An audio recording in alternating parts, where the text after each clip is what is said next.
Eu tenho amigos que cantaram e eu tenho um amigo que vai trazer a palavra hoje. Pastor Robson pode vir aqui. Pastor Robson, nós somos amigos há 13 anos, eu estava calculando essa semana. Ele é casado com a Claudete, não sei onde está a Claudete lá atrás, casado com a Clau. Pai do Nicolas, que foi, mas a Sofia não foi. Sô, tá aí? Sofia está aí, né? Tudo bem, Sofia? E ele era pastor da Igreja Batista de Arthur Alvim até dezembro, né? E vai assumir no próximo dia 20 de janeiro, próximo sábado, a primeira Igreja Batista em Moreira César. Foi uma igreja que eu tive também uma alegria muito grande de poder pastorear. É meu amigo e eu tenho certeza que Deus já colocou no coração dele uma palavra para o teu coração. E o meu desejo é que Deus te use, Robinho. Amém. Que Deus te dê graça. Pode colocar aqui? A gente vai ter que fazer uma ligação aí do mute aí. Mas eu queria orar por você. E depois permitir, né? A igreja, que Deus use a sua vida como usou do Felipe até aqui para falar conosco. Que Deus também fale com cada um de nós. Vamos orar? Senhor, muito obrigado por essas canções que o Senhor tem entregue ao Felipe. Muito obrigado, Deus, pela experiência que ele tem tido contigo no caminhar e tem transformado isso em letras e canções que já Deus ministrou tanto ao nosso coração. Mas a gente está com tanta sede de Ti, Pai. Estamos prontos para ouvir a Tua voz através do pastor Robson. Fala ao nosso coração por meio do Teu filho, meu amigo.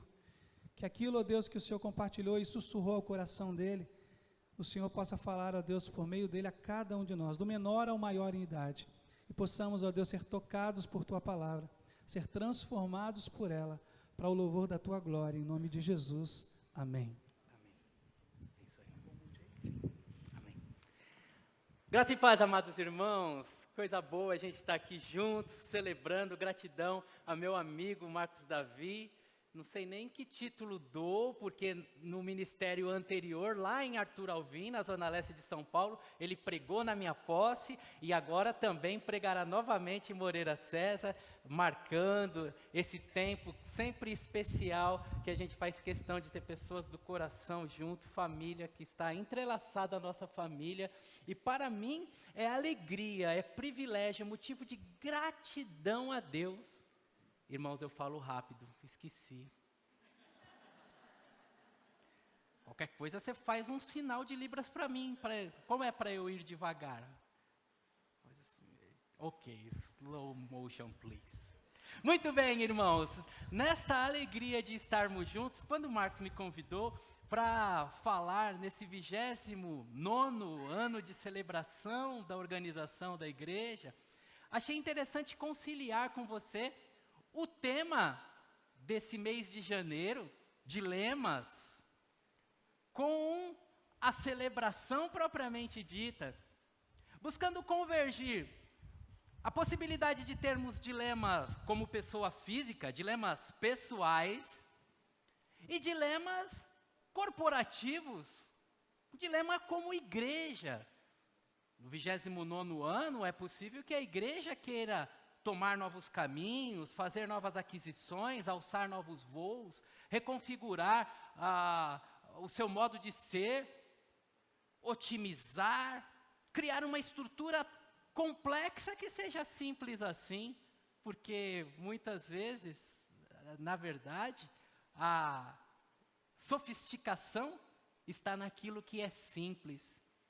E aí, nesse processo de escolha de caminhos, neste processo de chegar-se a uma posição, a uma tomada de direção, que ficamos em encruzilhadas, verdadeiros dilemas. Para eu estar aqui não foi dilema, foi fácil aceitar o convite. Mas a nossa vida é marcada por dilemas, marcada por escolhas que fazem com que nós pensemos o prejuízo que teremos. Guarde já, conceito inicial dessa noite. Dilemas são escolher o menor prejuízo.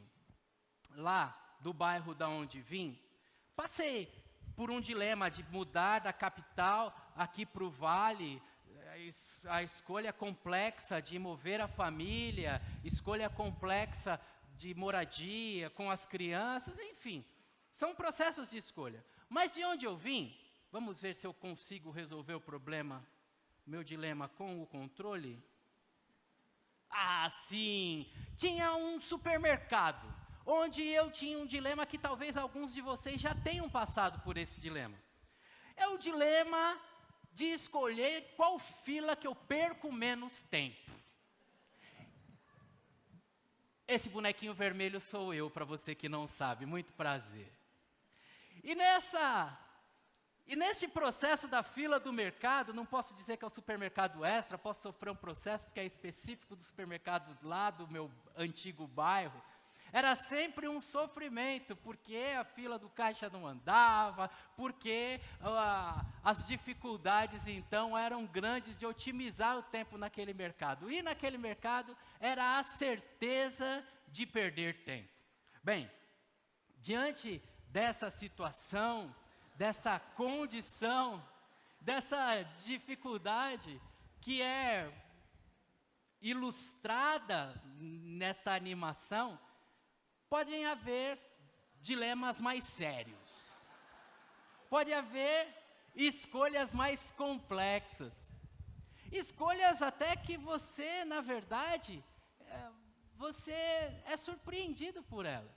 Eu lembro, nos meus dias de estudante, saía do trabalho, era um período que o município de Mogi das Cruzes, vizinho a São Paulo, era mais frio.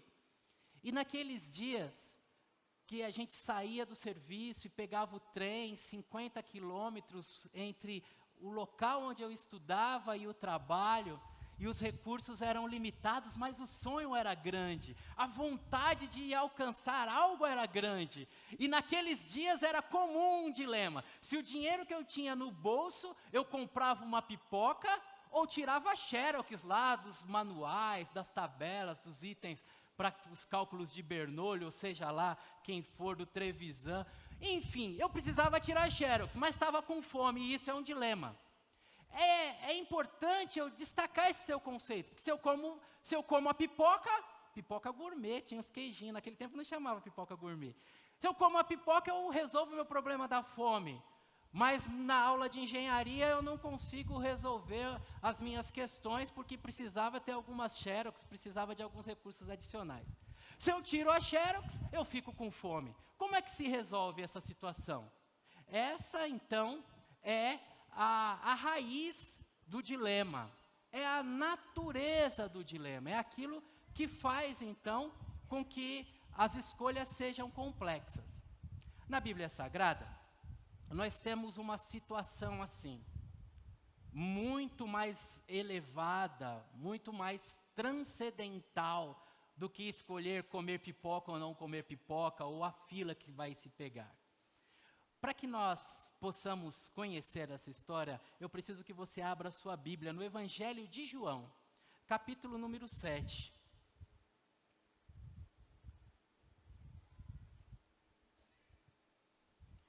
A nossa leitura vai do verso 37 ao verso 46.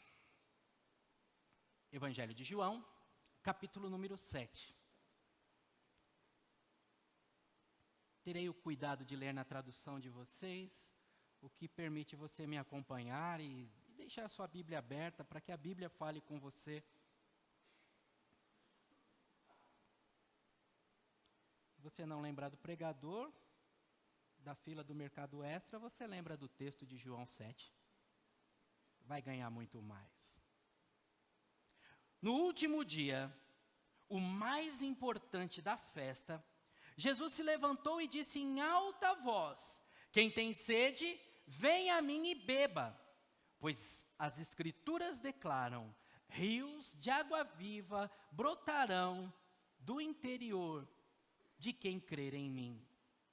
Quando ele falou de água viva, estava se referindo ao Espírito que seria dado mais tarde a todos que nele crescem. E naquela ocasião, o Espírito ainda não tinha sido dado, pois Jesus ainda não havia sido glorificado.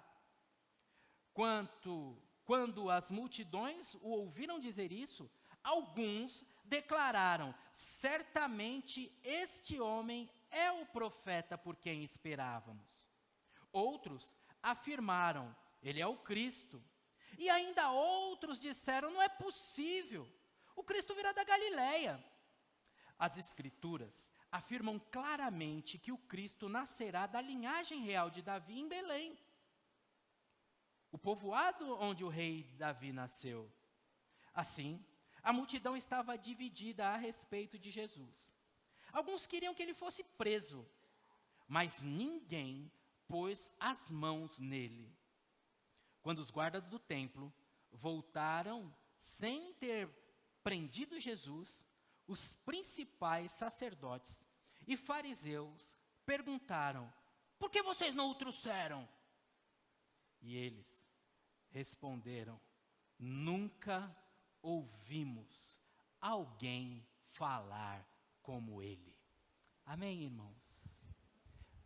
Guarde este versículo final: nunca ouvimos alguém falar como ele. Observe então, quero que entre os olhares possíveis deste texto, você então coloque-se no lugar de cada uma das personagens. O dilema aqui, em algumas traduções diferentes de vocês, pode estar ligado à questão do Espírito Santo. Algumas traduções dirão que o Espírito Santo ainda não existia.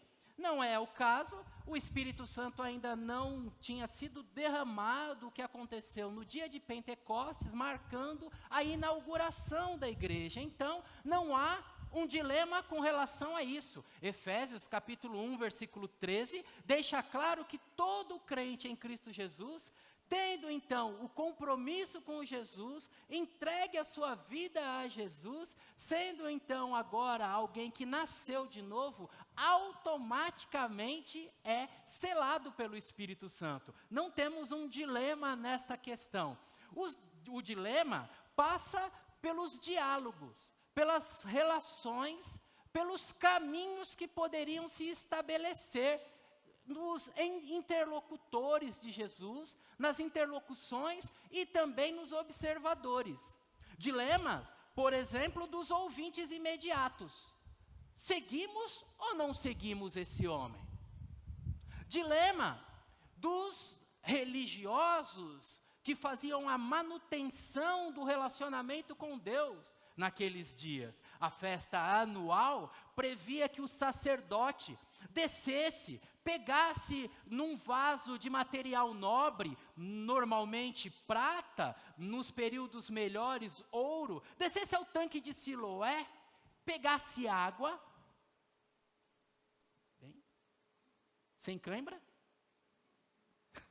Vamos lá, e pegasse água, estou bem na minha água? Pegasse água, levasse, subisse do tanque de Siloé até o templo.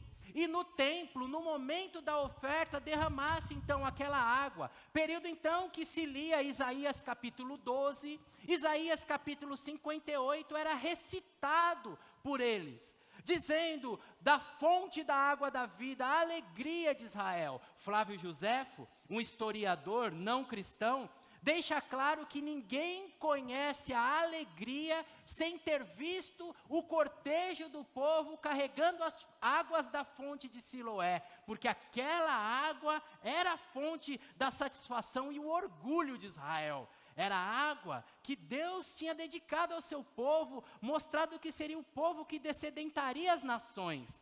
Diante desta realidade, então, surge um barbudinho, simples, tranquilo, 33 anos, origem não muito clara para alguns, e aí ele diz: aquele que tem sede, vinde a mim e beba. Em outro momento, vai falar sobre o chamado para irem ao encontro dele. Percebem o dilema? Seguimos a tradição ou inovamos? Percebe o dilema? Fazemos aquilo que nos foi dado em Levítico, damos continuidade, ou começamos algo novo? Percebe o dilema? A gente mantém o nosso local, os nossos líderes, as nossas autoridades, ou a gente permite uma releitura e tem essa percepção? Para nós hoje, com a Bíblia, com a história, com a igreja e com o Espírito Santo que nos foi dado, essa decisão é simples, é clara. Mas coloque-se no lugar deles. Nos conflitos. Os conflitos estéticos. O estético diz respeito ao sensível. Aquilo que pode ser, então, captado pelos sentidos. Eu mantenho a forma, vaso de ouro, água do tanque, local, data, dia, forma, representante. Ou eu vou para o critério ético? O ético diz respeito ao bom relacionamento. E era exatamente isso que as pessoas estavam experimentando com Jesus. O relacionamento com Deus. Por isso que Paulo lá na frente vai dizer que Deus estava em Cristo reconciliando consigo o mundo. Quando eles ouvem a voz de Jesus, aqueles que tinham já do Senhor um toque especial já percebem que é Deus. Os sinais que compõem os nossos evangelhos, Mateus, Marcos, Lucas e o João, que tem outra perspectiva, são não meios de satisfazer a necessidade de alguns, mas meios de provar que o Senhor tem poder. No Evangelho de Marcos, Jesus tem poder sobre a natureza, poder sobre a enfermidade, poder sobre os demônios. Então, estamos nessa encruzilhada. Mantém o estético, a forma, ou avançamos para o ético? E entre o estético e o ético ainda tem o cosmético. O cosmético, você já sabe, é da aparência, de parecer que está um pouquinho melhor do que aquilo que está. Tipo o Renil, sabe, da Avon? É assim, para dar uma melhoradinha. Então, aqueles que vivem apenas de aparência, nem têm um compromisso com a essência. Estou falando para você do ético, do estético e do cosmético, para que esta mensagem sobre dilemas possa fazer sentido na sua vida. Para quando você tiver dilemas pessoais, você ter um critério claro de escolha, porque a Bíblia Sagrada não nos livra de dilemas. Os caminhos com Deus, a vivência com o Espírito Santo, em hipótese alguma, faz com que a gente viva uma vida sem dilemas, ou resolva dilemas. Mas ela nos dá condições de lidar com os dilemas e encontrar uma saída, da qual nós não venhamos nos arrepender. Se eu tivesse pegado a fila do caixa 35. Na vida, você pode se arrepender. Na vida, essa questão do dilema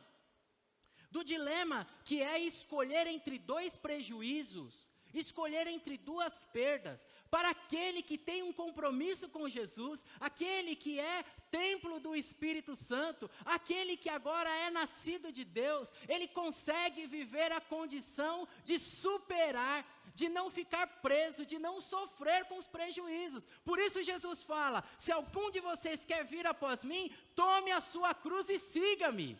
Percebe? O viver cristão é ter prejuízos e não sofrer com os prejuízos. É ter perdas e não reputar por ganho algum. É poder dizer como Paulo disse em Atos capítulo 21, eu não considero a minha vida em nada por preciosa, contanto que cumpro o chamado que me foi feito. Sabe, meus irmãos, na vida nós vamos perder. Nos dilemas da vida teremos que escolher em alguns prejuízos. Mas aqueles prejuízos que nós tivermos pelo Senhor não nos farão falta. Pelo contrário, a vida será melhor. Não nos farão falta, pelo contrário, seremos alegres. Lembram dos discípulos? Quando eles ficaram felizes por terem apanhado por amor de Jesus? Eles ficaram alegres.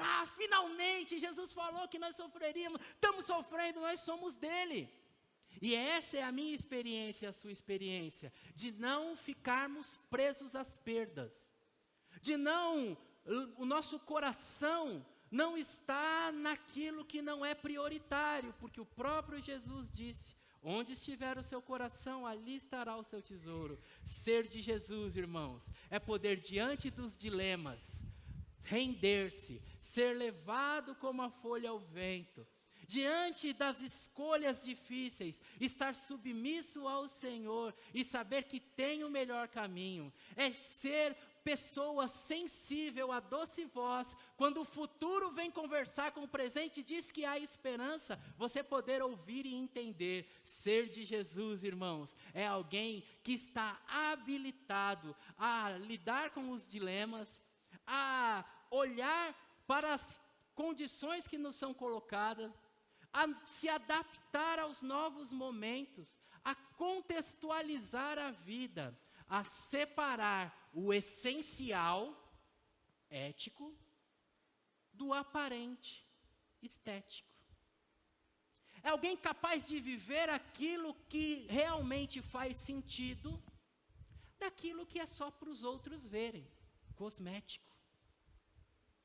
É ser alguém que faz escolhas baseada nos valores de Deus, baseada na voz de Deus, com o aval e com a chancela do próprio Deus, nos garantindo, ficará bem, porque eu estou à frente da sua história.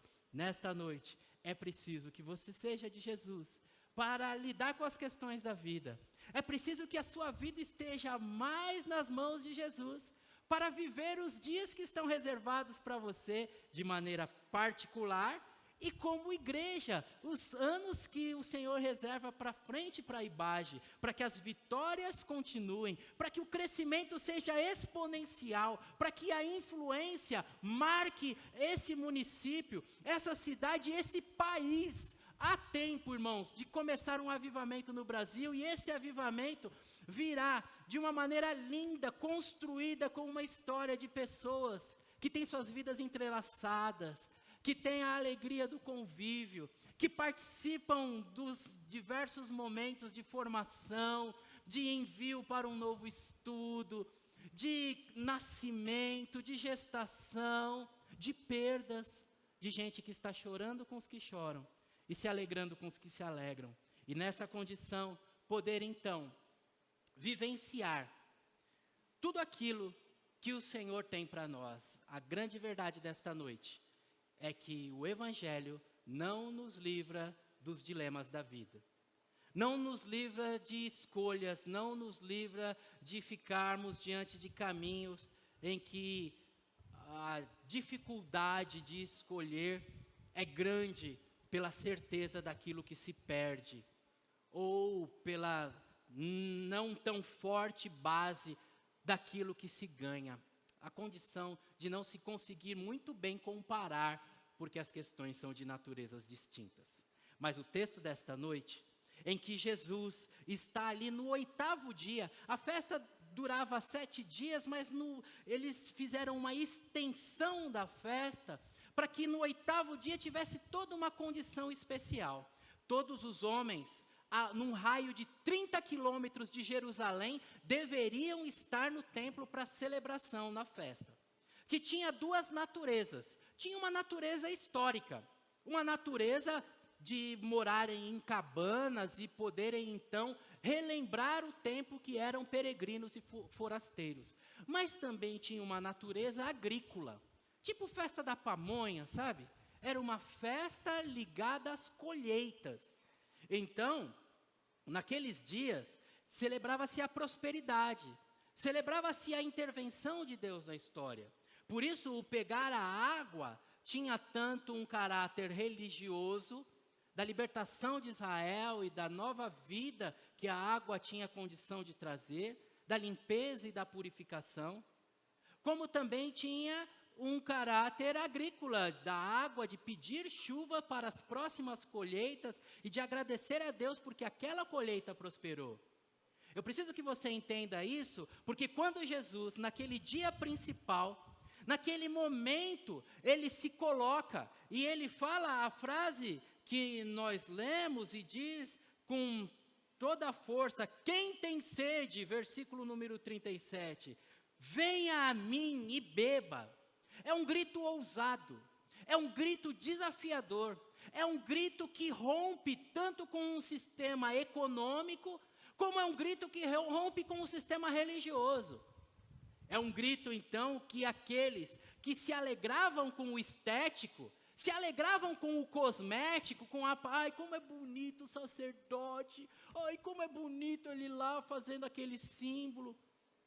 Aqueles que pensavam um pouco mais falavam, mas no ano que vem vai precisar de novo. Mas isso aí é passageiro, hein? Essa água vai evaporar. Aqueles que tiveram a sensibilidade de Deus, aqueles que tinham sede de Deus, puderam dizer, eu preciso de algo definitivo para a minha vida. E aí, Jesus entra como algo definitivo. E o dilema se dissolve. O dilema para aqueles chegam à final. É esse que eu quero. É verdade que alguns viram nele apenas um profeta. É verdade que outros fizeram questões teológicas, mas onde que ele nasceu? É verdade que alguns se posicionaram de maneira antagônica. É um embusteiro, é farsa, é mentira isso aí. Mas é verdade também que muitos o seguiram, que muitos o reconheceram. E o Evangelho de João, no capítulo 1, diz, a todos, pois, quanto receberam, deu-lhes o privilégio de serem feitos filhos de Deus. Por isso, os soldados falam, ninguém falou como esse homem. Para resolver os dilemas, para toda essa fatia, todos esses personagens que aparecem, quero deixar 3 dicas com você que resolverão os dilemas da sua vida, te darão segurança e não farão você sofrer quando perder. Em primeiro lugar, já está na tela, diante dos dilemas da vida, olhe para fora. Olhar para fora, meu irmão e minha irmã, é olhar para todos os depoimentos, todos os testemunhos, todos os elementos externos, tudo aquilo então que não está no indivíduo, mas que compõe a história ao redor dele. Quando você estiver diante de um dilema, não se concentre apenas no caso, olhe todo o cenário que compõe o caso. Quando você estiver diante de um dilema, olhe a linha de tendência, para que lado as coisas estão indo. Quando você estiver diante de um problema, olhe para os elementos que compõem de maneira separada. Recorte em pequenos quadradinhos e aí você vai conseguir resolver o dilema melhor. Seja gerenciando a sua empresa, seja no hospital onde você trabalha, seja nas escolhas da igreja. Qual a linha de tendência? Quando no versículo 46, os soldados dizem, ninguém falou como esse homem falou, no capítulo 7 que nós lemos, eles já passaram pelo capítulo número 1. Quando Jesus fala para Natanael, olha, eu vi você debaixo da figueira. Tem 3 possibilidades deste estar debaixo da figueira significar. Um dia eu venho contar para vocês com calma sobre isso, sobre o que é, senão ela vai desmaiar, tadinha, que vou ter que acelerar muito. Mas Natanael soube que Jesus sabia uma coisa íntima sobre ele. No capítulo número 2, a questão avança com Jesus purificando o templo, mostrando que a religião não deve ser feita para manipular pessoas, mostrando que a relação com Deus não é feita para se aproveitar das pessoas, não é feita para ter lucro em cima das pessoas, não é feita para ter uma hierarquia, onde um leva vantagem e o outro sai perdendo, onde um é ídolo e o outro é o idólatra. Não é para que alguém fale, eu sou pai apóstolo, eu mando em você, para falar comigo você não vai conseguir, essa inacessibilidade, conceito da economia, de que quanto mais raro, mais caro fica. Essas palhaçadas que a gente vê ainda hoje, para você não deve ser um dilema, sabe por quê? Porque você tem um Jesus que purificou o templo e falou, a relação é direta com o Pai. Agora vocês se tratam como irmãos. Agora nenhum de vocês chamará o outro de pai. Cada um de vocês considerará o outro superior a si, disse o apóstolo Paulo. Capítulo número 3, quando fala com Nicodemos, aí ele está falando com um professor, e fala, é preciso regeneração, é necessário nascer de novo. Ninguém falou como esse homem, como ele fala uma coisa que um professor não sabe. Capítulo número 4, ele fala com a mulher samaritana, vence um preconceito étnico, vence um preconceito, uma questão de sexismo, e acima de tudo, apresenta-se para aquela mulher como o Cristo prometido. Capítulo número 5, vamos pular, irmãos, vamos pular que o tempo me é contrário. Mas eu preciso que você entenda que ao longo da história, tudo que Jesus vinha fazendo, vinha compondo uma história, e o dilema era vencido. Que tudo que estava em volta era um testemunho de Deus organizando as situações, as portas que se abriam, a autoridade que era dada, a incapacidade das pessoas porem a mão nele. Na multiplicação dos pães, eu gosto muito da perspectiva da fricção atômica, da multiplicação dos pães ser algo totalmente mágico, sobrenatural, um milagre, e eu acredito nisso. Eu acho que para Deus isso não tem dificuldade nenhuma, mas tem uma condição, que está em João capítulo 6, que é mais difícil, mas não para Deus, que é a condição das pessoas dividirem. Existe uma linha que diz que naqueles 5.000 homens que estavam ali, quando apareceu um menino, falou assim, eu tenho 5 pães e 2 peixinhos. Então ele era um que tinha 7 porções de alimento, ele só precisava de 1 porção de alimento. Aí apareceu outro que falou, eu também tenho mais alimento do que eu preciso. Aí apareceu outro, eu também tenho. E aí daqueles 5.000 homens, pelo menos 1.000 homens tinham uma sacolinha com um pouco a mais. E aí é um milagre grande, maior do que frição atômica. Aí é um milagre grande, você abrir mão do seu pão e dar para o outro que está sentado na grama com você, e depois descobrir que sobram 12 cestos ainda. Aquilo que eu tenho eu posso dividir. Aquilo que eu tenho eu posso socorrer meu irmão. Aquilo que eu tenho eu posso ajudar a minha igreja. Aquilo que eu tenho eu posso ser mais fiel. Aquilo que eu tenho eu posso transformar a minha cidade. Diante disso, o poder de Jesus se estabelece. Por isso, olhe para fora. Olhe para a história. Olhe para o que está acontecendo. Olhe para o que Deus está fazendo e o dilema é vencido. Em segundo lugar, para você vencer o dilema da vida, é preciso você olhar para cima. Olhar para cima. O texto bíblico diz, olharam para ele e foram iluminados, e nunca mais os seus rostos foram confundidos. Olhe para cima, olhe para Deus. E quem olha para Deus, irmãos, quem olha para Deus tem a condição de ter o seu ser transformado. Olhar para cima é entrar no silêncio do quarto e falar com o Pai que está em secreto. E nesse gesto de falar com o Pai em secreto, olhar para cima é dizer, Tu és Senhor da minha vida, e a Tua vontade deve ser feita aqui na terra como é feita no céu. Olhe para cima que você vence os dilemas. Que as situações não ficarão complicadas, não ficarão difíceis. Olhe para cima para saber quais são os valores, o que é agradável a Deus, como eu alegro o coração do meu Senhor. Olhe para cima. E aí não tem dilema.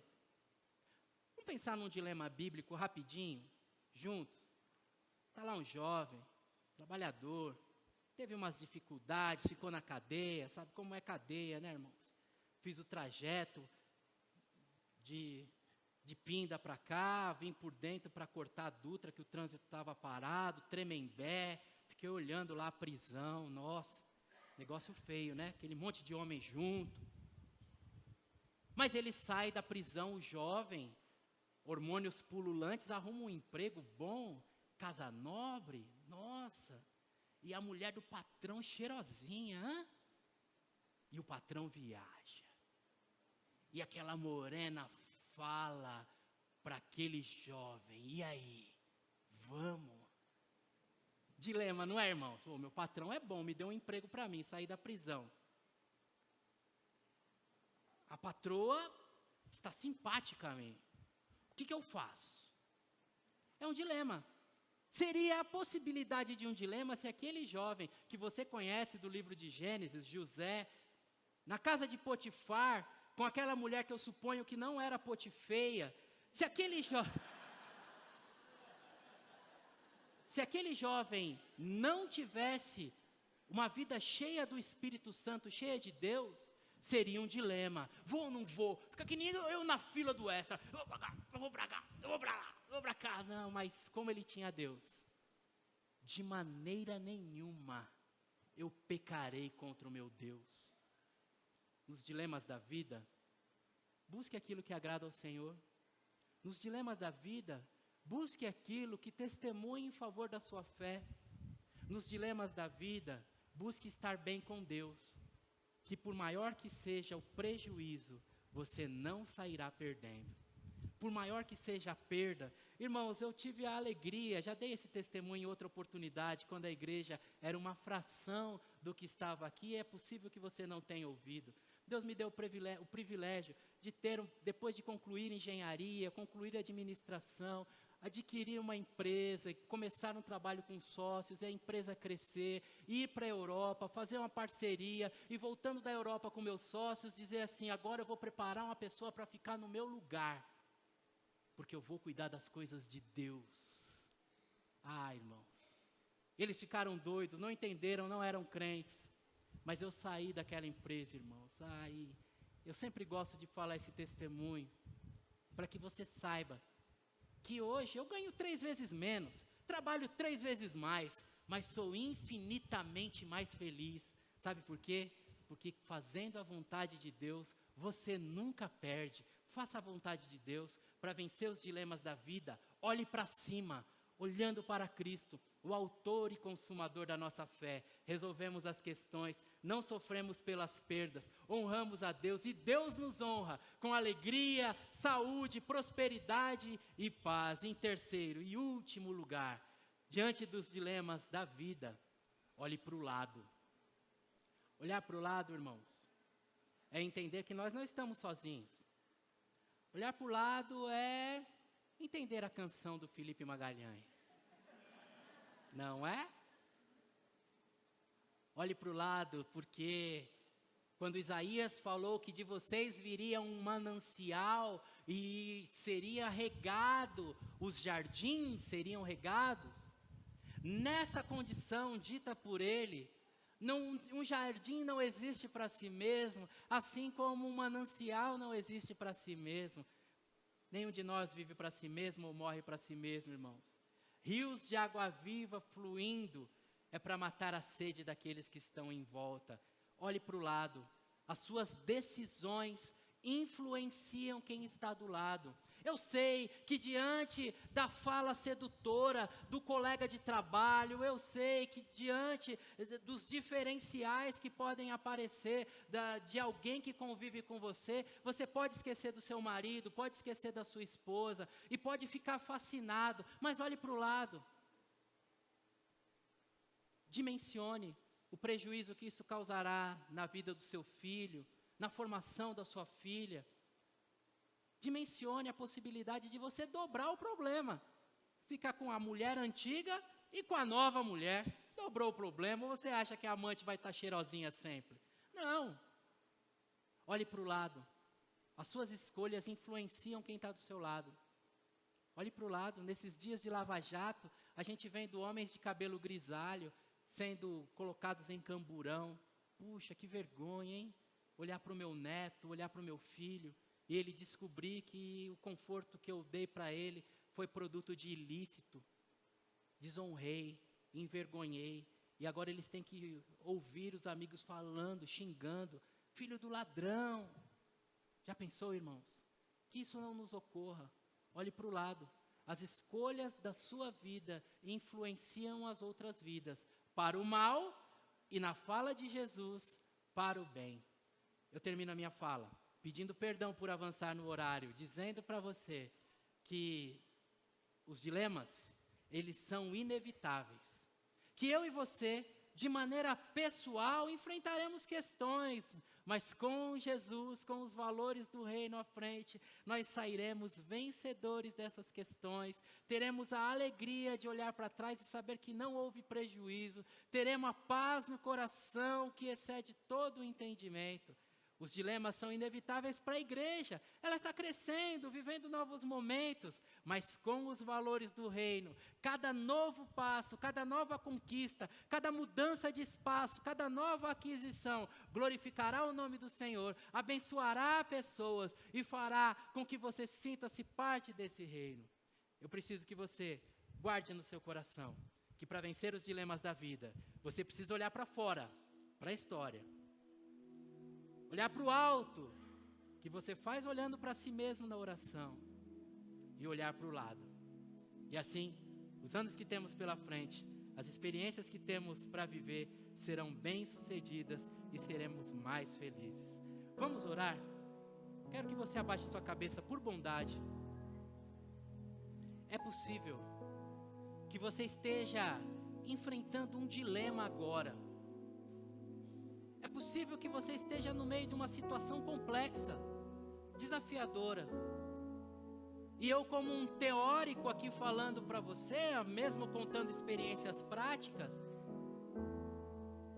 tenha mexido um pouquinho com seu coração e você esteja falando assim, esse dilema tem um caminho. Deixa eu ver aqui o que aconteceu para eu tomar a decisão correta. Deixa eu ver o que Deus pensa. Deixe-me ver o impacto sobre as pessoas que estão do meu lado. Mas pode ser que você ainda se sinta um pouquinho fraco, ou precise de uma ajuda externa, precise de um amigo de oração.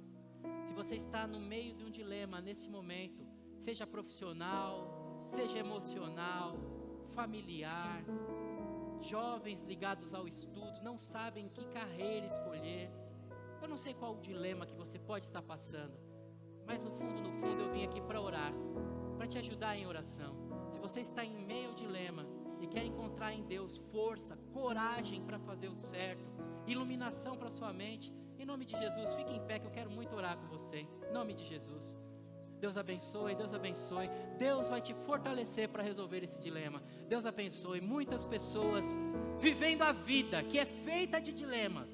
Que prova é que você está na condição certa, no lugar certo. Que prova é que Deus vai te usar. Porque em meio aos dilemas, quando você toma uma posição, o nome do Senhor é glorificado. Por isso Jesus disse em Mateus capítulo 5, versículo 16, que os homens veem como vocês lidam com os dilemas e se saem bem neles, e glorificam o Pai que está no céu. Na sua vida, na sua disposição de resolver esse dilema, Deus vai atuar e o nome do Senhor será glorificado. Deus de amor e de bondade, muito obrigado pelos 29 anos da Igreja Batista em Jardim das Indústrias. Muito obrigado pela vida do pastor Marcos Davi, meu amigo, sua família, André e os meninos. Só tem motivo para agradecer ao Senhor. Obrigado por esta igreja bonita, forte, vitoriosa, decidida, comprometida com o Senhor. Agora, Deus meu e Rei meu, tem irmãos em pé, desejosos de glorificar o Senhor ainda mais, desejosos de encontrar uma saída no Senhor, desejosos de não viver apenas na estética, apenas de aparência, e nem tampouco da cosmética, disfarçando a vida para os outros verem. Não, querem viver a essência. E por isso eu te peço, Deus meu e Rei meu, em nome de Jesus, fortalece, em nome de Jesus ilumina, em nome de Jesus coloca gente boa no caminho para ajudá-los a ter outra perspectiva, para ser voz do Senhor. Em nome de Jesus, derrama a tua paz que excede todo entendimento. Eu peço ao Senhor Deus, por essa irmã, por esse irmão, que estão em meio à luta com os filhos, com o trabalho, com a vida profissional, com a carreira, com a saúde. Passo pela cirurgia ou não passo pela cirurgia? Que dilema. Separo ou continuo casado? Que dilema. Compro ou não compro, vendo ou não vendo, viajo ou não viajo, me matriculo ou não me matriculo, eu não sei, são tantas possibilidades, mas uma certeza, o Senhor à frente da nossa história, nos dá garantia, nos dá segurança, o Senhor à frente da nossa história, nos dá condição de sairmos vitoriosos do outro lado e de não termos prejuízos com as perdas. Por isso eu peço a Ti, Deus meu e Rei meu, para exclusiva glória do Teu nome, por amor ao Teu nome, que este irmão e essa irmã que está em pé, querendo Te glorificar através da sua decisão, ainda esta semana tenha a sua vitória, e que a vitória que ele receber, resulte num testemunho, que a vitória que ele receber, resulte num momento festivo, com a sua célula, seu grupo de irmãos mais próximos, com a sua igreja. Que a vitória que ele receber, resulte, Deus, num sinal, para todos verem a sua atuação e se alegrarem em Ti. É o que eu te peço e te agradeço no nome e nos méritos de Cristo Jesus. Amém. Os irmãos podem se assentar. Que Deus te abençoe. Obrigado pelo privilégio.